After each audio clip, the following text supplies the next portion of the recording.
아버지, 이제 요양원에 가시는 게 어떨까요? 장남의 목소리는 낮고 조심스러웠지만 그 한마디가 내 심장을 거칠게 쥐어짰다. 말끝마다 묻어나는 피로와 무거움이 숨길 수 없이 전해졌다. 순간 식탁 위의 그릇소리마저 멎은 듯 고요해졌다. 나는 대답을 못했다. 아니, 할 수 없었다. 목이 바싹 마르고 가슴속이 먹먹하게 막혀 숨조차 가빠왔다. 72년 동안 수많은 풍파를 견뎌왔지만 이렇게 깊이 가라앉는 순간은 처음이었다. 나는 늘 가족을 위해 살았다. 젊은 날 부모님을 모시고 아내와 함께 아이들을 품에 안고 웃음을 지켜주려고 애썼다. 언제나 나는 울타리였다.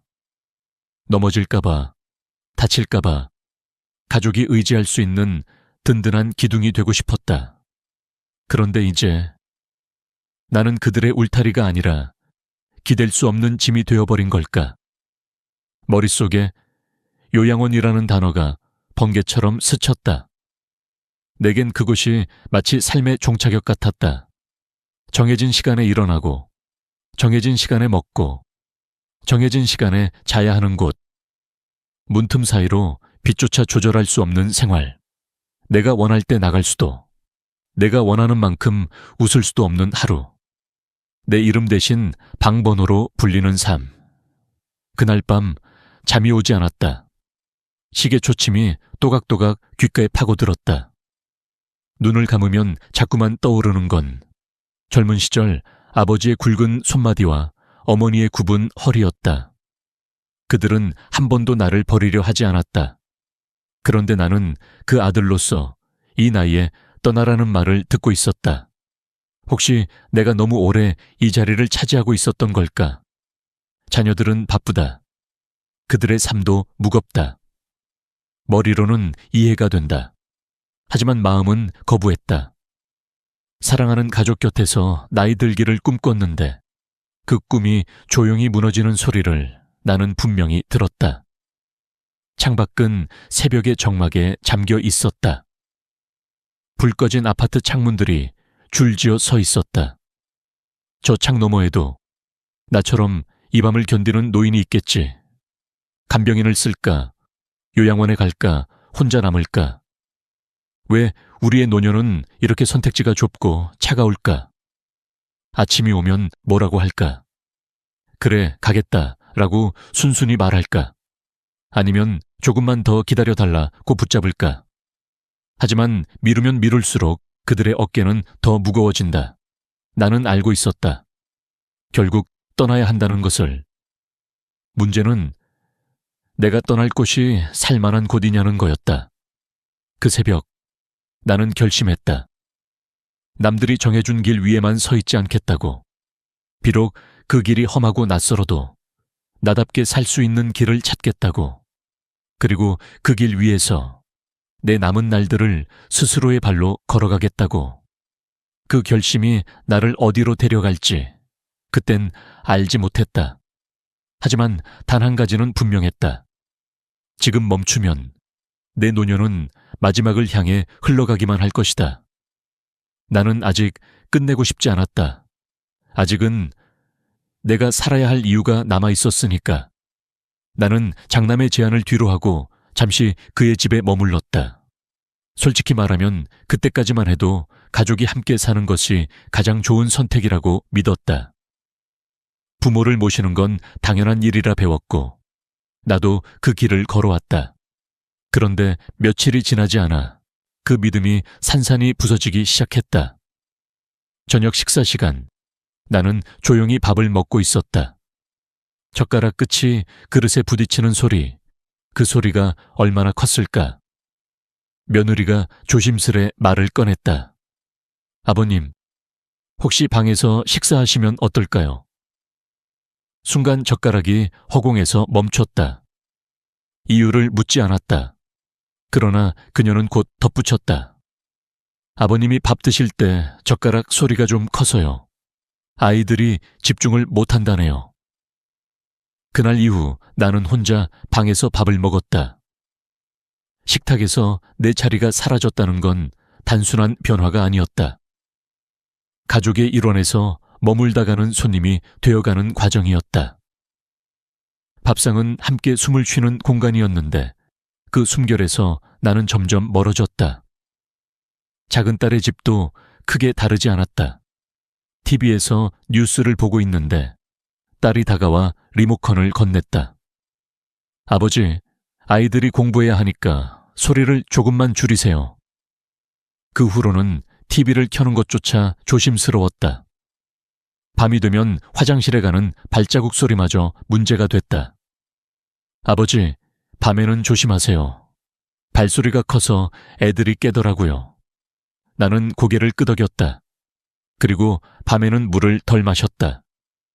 될 수 있으면 화장실에 가지 않으려고 애썼다. 그렇게 조금씩 더 조용해졌고 조금씩 더 작아졌다.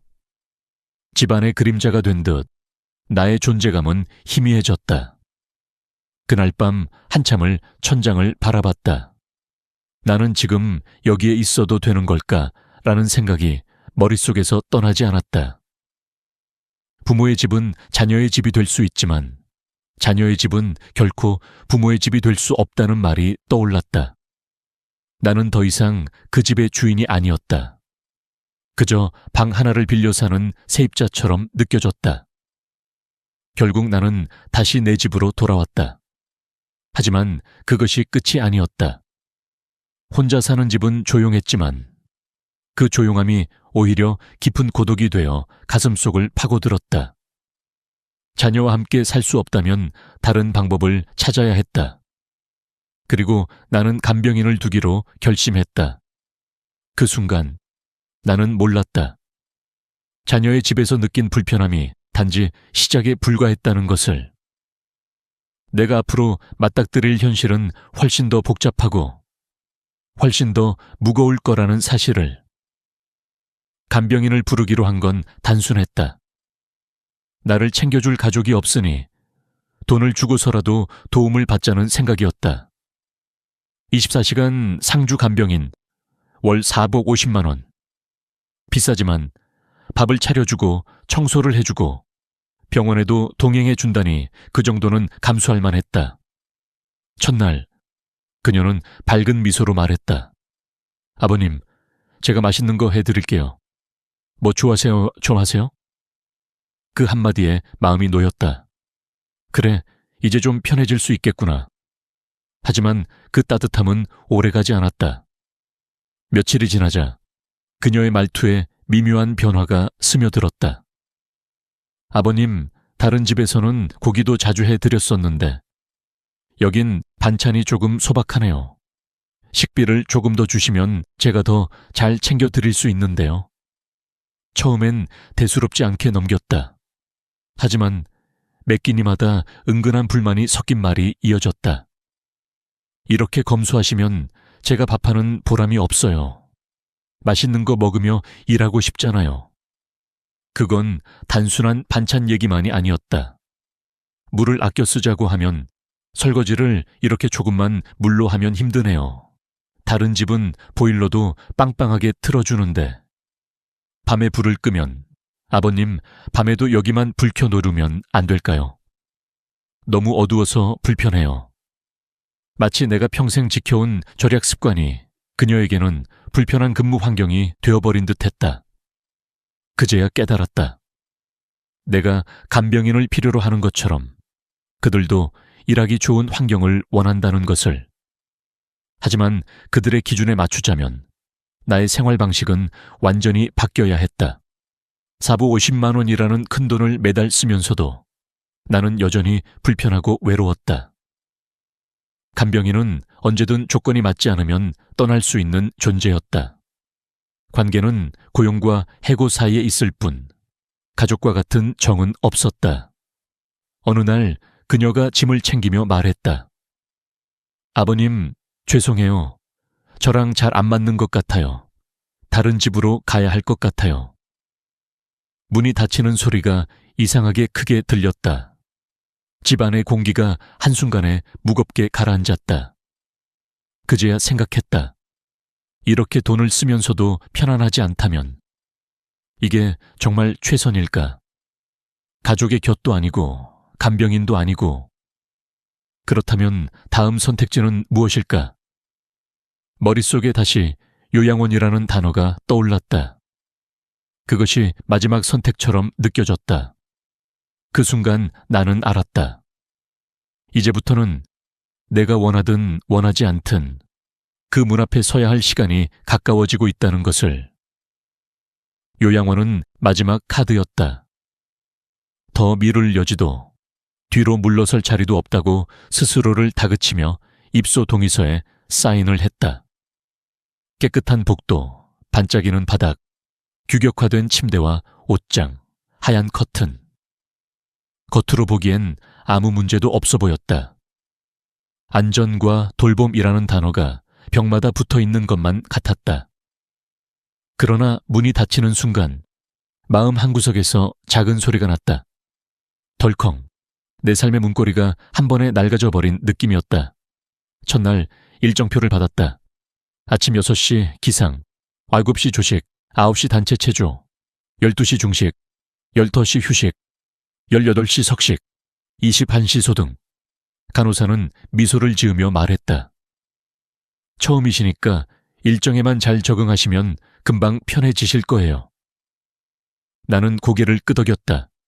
하지만 마음속에서는 낮은 질문이 계속 울렸다. 나는 이 안에서 나다운 하루를 살 수 있을까?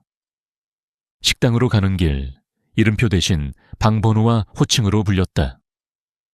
오복 3호 박성우 어르신, 여기 앉으세요. 내 이름은 여전히 나였지만 모두가 부르는 방식은 달라졌다. 숫자와 칭호가 나를 대표했다.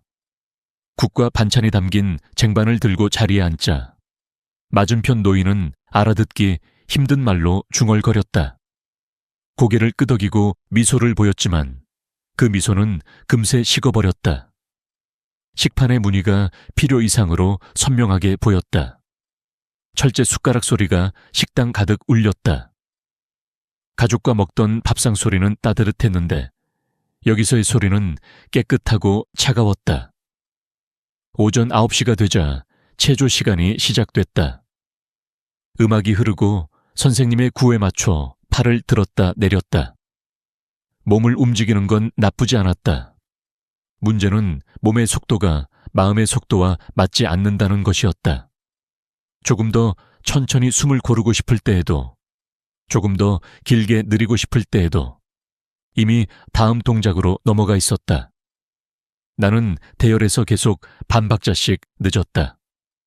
그럴 때마다 내 존재가 미세하게 삐걱거리는 소리가 났다. 낮잠 시간. 불이 줄고 복도는 고요해졌다. 그러나 같은 방 할아버지의 코 고는 소리는 파도처럼 밀려왔다. 처음엔 견뎌보려고 뒤척였다. 코 고는 소리가 잦아들면 잠이 들 수 있을 거라고 믿었다. 그런데 숨을 들이쉴 때마다 더 큰 굉음이 쏟아졌다. 낯선 냄새, 낯선 숨소리, 낯선 리듬. 내가 살아온 수십 년의 밤이 단 이틀 만에 모두 바뀌어버렸다. 둘째 날 저녁, TV가 켜지자 간호사가 다정하게 말하는 척 단호하게 말했다.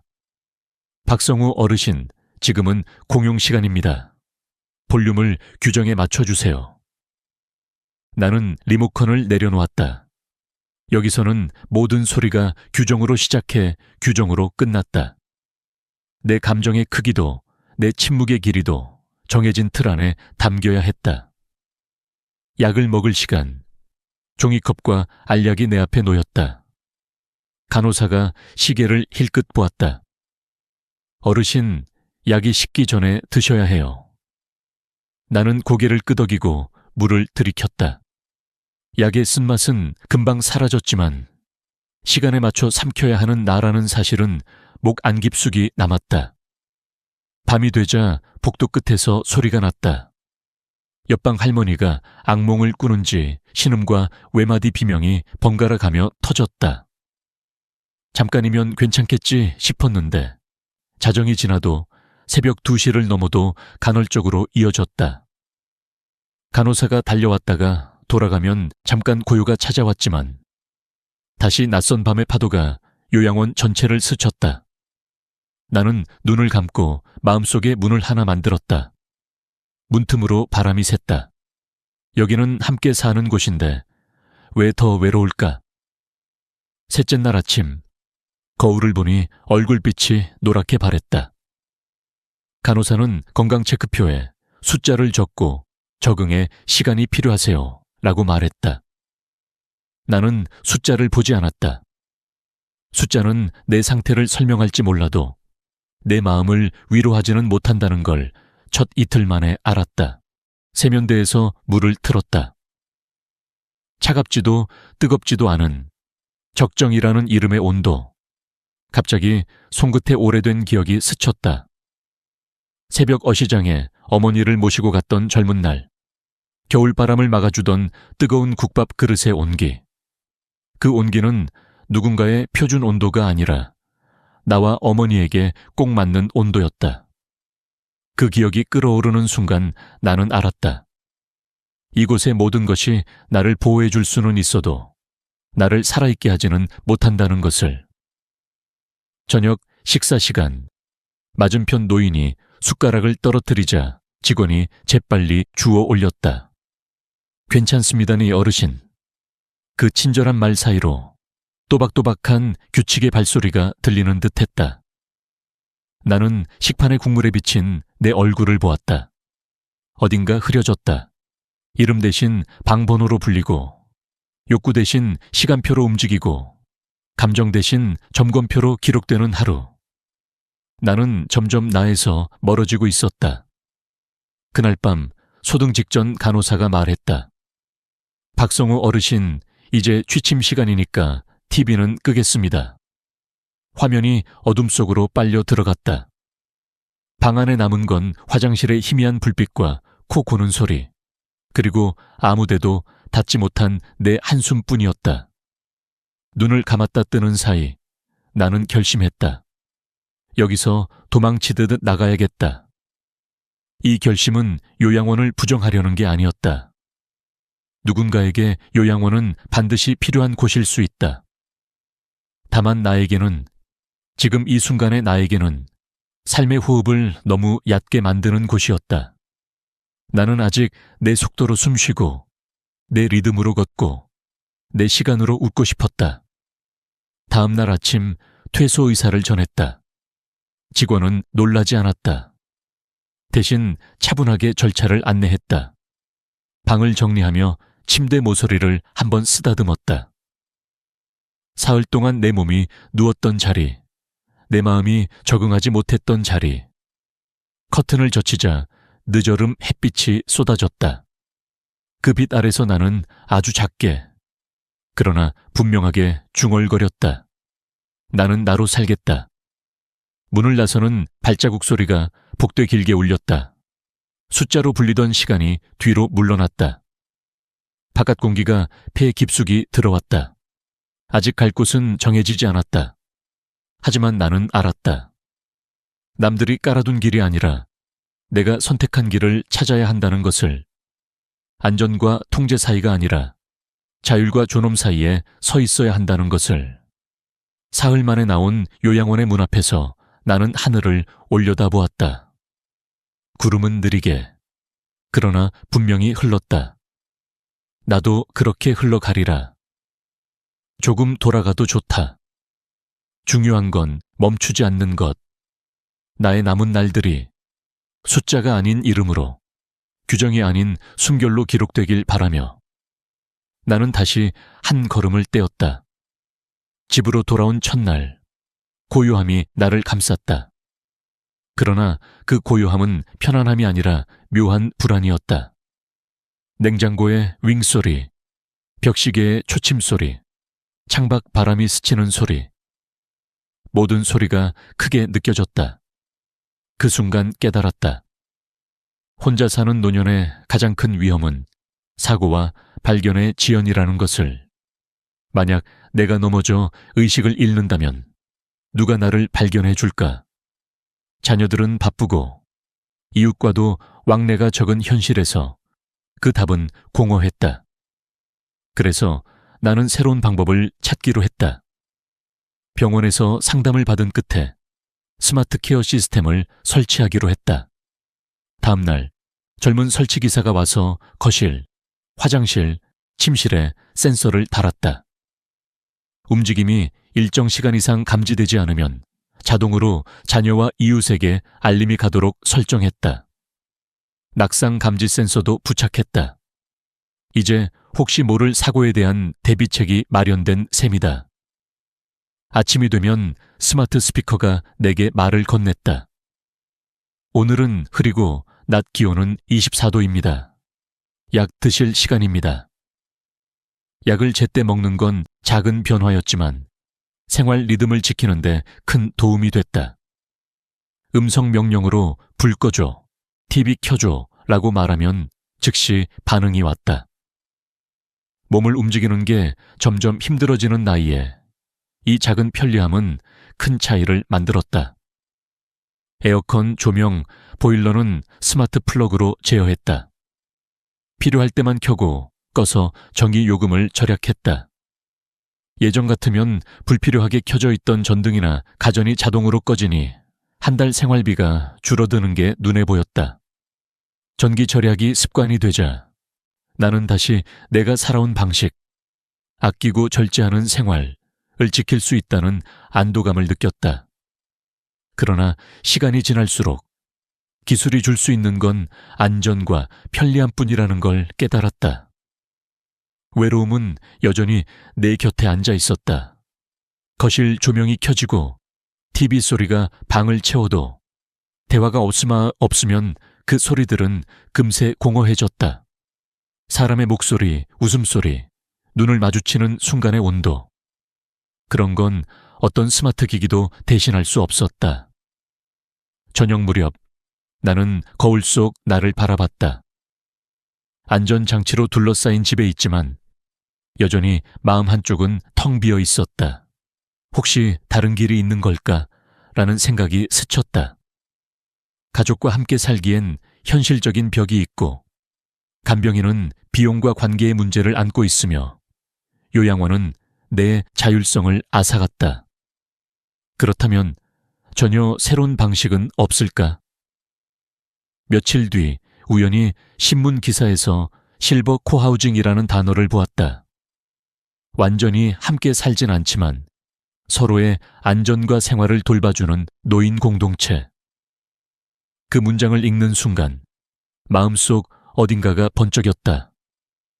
서로의 독립을 존중하면서도 필요한 순간 손을 잡아줄 수 있는 구조. 너무 이상적인 건 아닐까 하는 의심과 혹시 이게 내가 찾던 답일지도 모른다는 기대가 동시에 피어올랐다. 그날 밤 나는 오랫동안 잠들지 못했다. 머릿속에 그림이 그려졌다. 아침에 잘 잤어요? 라는 인사가 오가고 식탁 위에는 함께 만든 반찬이 놓이고 병원에 갈 땐 누군가 팔을 잡아주고 위급할 땐 곧바로 달려와주는 이웃들. 그런 노년이라면 내가 그토록 원하던 자율과 연결을 동시에 가질 수 있지 않을까. 나는 결심했다. 이 길을 직접 걸어보기로. 안전과 편리함을 넘어 마음의 공허함까지 채워줄 수 있는 길을. 처음 실버 코하우징이라는 말을 입에 올렸을 때 주변 사람들은 고개를 갸웃했다. 그게 뭐예요? 같이 사는 건가요? 나는 설명했다. 완전히 함께 사는 건 아니고 각자 집은 있지만 서로 돕는 공동체예요. 듣는 사람들은 반신반의했지만 내 마음속에는 이미 작은 불씨가 붙어 있었다. 시작은 단순했다. 같은 아파트 단지에 사는 몇몇 이웃과 모임을 만들었다. 우리 모두 60대 후반에서 70대 후반이었고 공통점이 있었다. 자녀와 함께 살기는 어렵고 간병인을 두기엔 부담스럽고 요양원은 가고 싶지 않다는 것. 대신 혼자 살다 갑자기 아프거나 사고가 나면 누군가 곁에 있어주길 바란다는 마음이었다. 우선 함께 식사를 해보기로 했다. 식비를 공동으로 부담하고 요일별로 돌아가며 요리를 맡았다. 혼자 밥을 먹을 때는 김치 한 조각에 밥 한 그릇으로 끝날 때가 많았지만 함께 식탁에 앉으니 반찬이 3배는 늘어났다. 식사 시간엔 웃음과 대화가 끊이지 않았다. 오늘 반찬은 누가 했어요? 내일은 내가 국 끓일게요. 사소한 말들이지만 그 사소함이 하루를 따뜻하게 만들었다. 다음으로 병원 동행을 약속했다. 혼자 병원에 가면 의사 설명을 놓칠 때가 많았다. 하지만 함께 가면 서로 메모를 해주고 필요한 약을 빠짐없이 챙겼다. 길이 미끄러울 땐 팔을 잡아주고 대기 시간엔 옛날 이야기를 나눴다. 그 시간이 단순한 동행이 아니라 마음의 지지가 되었다. 안전망도 만들었다. 매일 아침 10시까지 단체 채팅방에 좋은 아침입니다 라고 인사를 남기기로 했다. 아무 연락이 없는 사람이 있으면 곧바로 전화를 하고 필요하면 집으로 찾아갔다. 작은 규칙이었지만 덕분에 혹시 모를 사고에 대한 불안이 줄어들었다. 시간이 지나자 서로의 재능이 드러났다.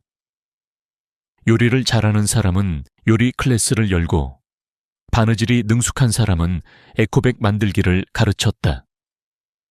스마트폰 사용이 서툰 이에게는 잘 아는 사람이 직접 앱을 깔아주고 사진 찍는 법을 알려줬다. 그 과정에서 우리는 단순한 이웃을 넘어 작은 가족이 되어갔다. 가끔은 다 같이 산책을 나갔다. 동네 공원을 돌며 계절의 변화를 느꼈다. 봄에는 벚꽃길을, 여름에는 시원한 강변을, 가을에는 낙엽이 수북한 오솔길을, 겨울에는 하얀 눈밭을 함께 걸었다. 그 길 위에서 주고받은 대화는 사소해 보였지만 서로의 하루를 지탱하는 힘이 되었다. 경제적인 변화도 컸다. 식재료를 공동 구매하니 비용이 절감됐다. 쌀, 채소, 양념 등을 대량으로 사서 나눴으니 한 달 식비가 1인당 평균 25만 원으로 줄었다. 생활용품도 함께 구매해 절약했고 공용 공간에서 난방과 조명을 조절해 전기와 가스 요금도 크게 낮췄다. 의료비도 함께 줄일 수 있었다. 병원 갈 일이 생기면 서로 챙겨주고 건강관리 습관을 공유하면서 작은 질환은 미리 예방했다. 한 달 생활비를 계산해보니 불과 60만 원으로도 충분히 살 수 있었다. 요양원에서 350만 원을 쓰며 규칙에 묶여 살던 날과 비교하면 돈뿐만 아니라 마음의 자유까지 얻은 셈이었다. 무엇보다 하루하루가 외롭지 않았다. 누군가 나를 기다리고 내가 누군가를 기다리는 삶. 그것이 주는 힘은 돈으로 살 수 없는 것이었다. 어느 날 저녁 식사를 마치고 모두가 차를 마시며 웃고 있을 때 문득 깨달았다. 나는 더 이상 부담스러운 존재가 아니었다. 서로의 일상에 작은 힘이 되어주고 도움을 받는 만큼 주는 관계. 이곳에서 나는 다시 한번 함께 사는 기쁨을 배우고 있었다. 그리고 마음속으로 확신했다. 노년의 삶은 비싼 요양원에 의존하지 않아도 충분히 따뜻하고 의미 있게 살 수 있다는 것을, 내가 선택한 이 길이 앞으로 더 많은 이들에게 새로운 가능성이 되리라는 것을